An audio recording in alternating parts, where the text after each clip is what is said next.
السلام عليكم ورحمة الله وبركاته. أصحاب غالية كسر ويا فيديو برودكشن. ما أنت waxaan idin wadaa cashir kale oo muhiim ah.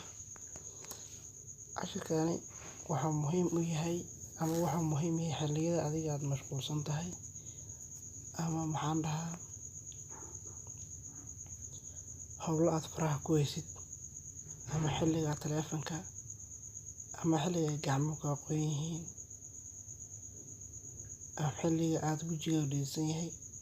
Tusaale ahaan waxaan ka wadaa xilliga wajiga dhisan yahay waxaan ula jeedaa adigoo dhisanaya taleefanka ka saartay oo qof kula hadashay tanna waa soo qaatay oo kuu shaqay waay taasana ula jeedaa. Marka barnaamijkan waa barnaamij ku fududeey doono. Marka koowaad waxaan tagi doonaa haduu Allah raali ka noqdo foonka. Markii aynu foonka tagno ka dabo ayaan si gudub geli doonaa foonka kana waana ku dhifanay ka dabo waxaynu ka dooran doonaa halka saddex dhibaat ay ku qoran tahay oo kaas ah ka dabo waan ku dhifanay waxaan ka sii dooran doonaa setting kana ah waan ku dhifanay. Markii aynu ku dhifanay setting ka dabo waxaan ka dooran doonaa answer ending calls waan ku dhifanay ka dabo waxa soo baxay halkaad arkaysaan press home key waxa lagu riix home key na isla fahmi doonaa press power key no waad aragtaa. Taleefanada qaarkood way ku kala duwan yihiin marka halkaas la joogo. Taleefanada dhaxda badhanka wala home key waxay leeyihiin iyo power key leeyihiin.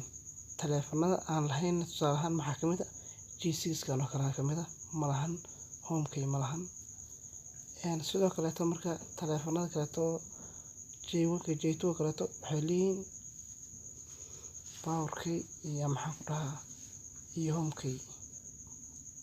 Halkaan kale taasiga waxa ku jiro volume up ugu qor halka laga dheereeyo ayaad booskeeda ugu jiro home key bedelkiisa ahaan ugu jiro. Marka waxaad sameynaysaa labada kore aad furaysaa kan dhaxa isku taabanin yacni dhibaatooyin ayaa laga yaabaa in uu keeno oo iska jawaabay asiga taleefankiisa iska jawaabi doona markaas halkaas oo dhahdid xilliga ilaha ay kugu jiraan ama bluetooth kugu xiriirsan wax dhageysanaysid asigaas ayaa iska jawaabi doona. Marka waxaan sameyn doonaa labadaas waxaan dhahaa press home key waxaan riixi doonaa xilliga la soo waco laakiin hadda si aan active uga dhigno ama shaqeynaan uga dhigno waan furi doonaa kan kale hoosana asigana sidoo kale waan furi doonaa.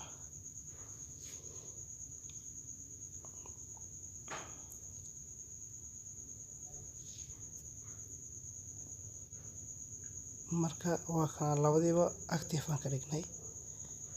Markii aynu active ka dhigno hadda qofkii soo waco waxaan uga jawaabi karnaa home key anigoo jogsiyo oo iga qabsamaya tan power key haddana jogsiyo qofkii uu sidii u taabtay uga noqonaya.